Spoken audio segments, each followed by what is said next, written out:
عالمی عدالت انصاف میں جنوبی افریقہ نے اسرائیل کے خلاف فلسطینیوں کی نسل کشی کے مقدمے میں دلائل پیش کیے تھے۔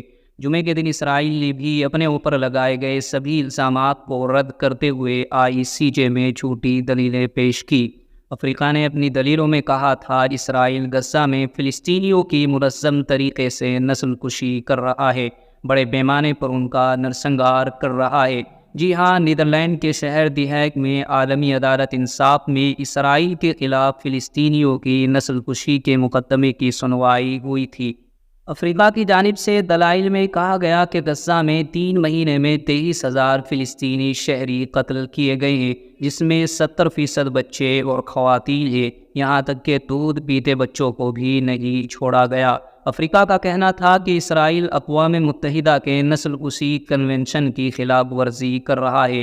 جن علاقوں کو اسرائیل نے خود محفوظ علاقوں کا نام دیا تھا، انہی علاقوں پر اسرائیل بمباری کر رہا ہے۔ وہاں بم مارے گئے اسپتالوں اور اسکولوں پر بھی بمباری کی گئی۔ دلائل میں کہا گیا کہ اسرائیل نے غزہ میں امداد روک کر بھوکمری کی صورتحال بھی پیدا کر دی ہے۔ 93% آبادی کو بھوک کا سامنا کرنا پڑ رہا ہے۔ اب اسرائیل کی فضائی بمباری سے بھی زیادہ غزہ میں فلسطینیوں کے بھوک سے مرنے کا اندیشہ ہے۔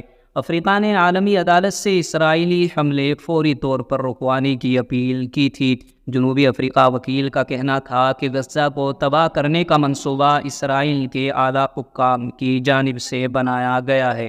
اسرائیل نے الزامات کی تردید کرتے ہوئے انہیں بے بنیاد بتاتے ہوئے کہا کہ ان فلسطین کے ناگرکوں کے قاتل نہیں ہیں، ان سب حملوں اور موتوں کا ذمہ دار حماس ہے۔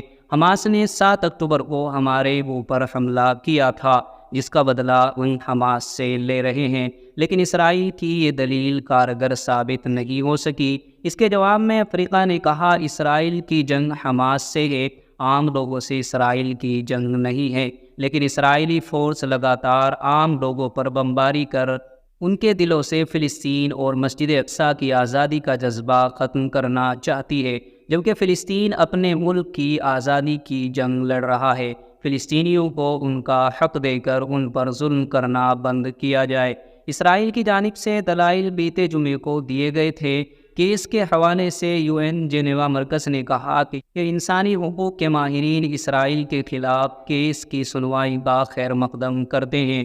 جنوبی افریقہ نے غزہ میں اسرائیل کی نسل کشی کے الزامات پر کیس دائر کیا ہے۔ UN جنیوا مرکز کے مطابق عالمی عدالت انصاف کا فیصلہ حتمی ہوتا ہے۔ تمام ریاستوں سے درخواست ہے کہ عالمی عدالت کے ذریعے فلسطین کی مدد کرے۔ ایمنسٹی انٹرنیشنل نے فلسطینیوں کے تحفظ کے لیے عالمی عدالت انصاف کی سنوائی کو جنگ بندی کے لیے ایک اہم قدم بتایا ہے۔ انسانی حقوق کی محافظ سنستھا ایمنسٹی انٹرنیشنل نے ICJ کی سنوائی کے آغاز کا خیر مقدم کرتے ہوئے کہا کہ اس کارروائی سے مقبوضہ غزہ پٹی میں انسانی تباہی کو ختم کرنے میں مدد مل سکتی ہے۔ گروپ کے سیکریٹری نے کہا کہ ICJ کا اسرائیل کے طرز عمل کا جائزہ فلسطینیوں کی زندگیوں کے تحفظ کے لیے ایک اچھا قدم ہے اور جنگ میں مارے گئے لوگوں اور متاثرین کے لیے انصاف اور معاوضے کی راہ ہموار کرنے کے لیے ایک اہم قدم ہے۔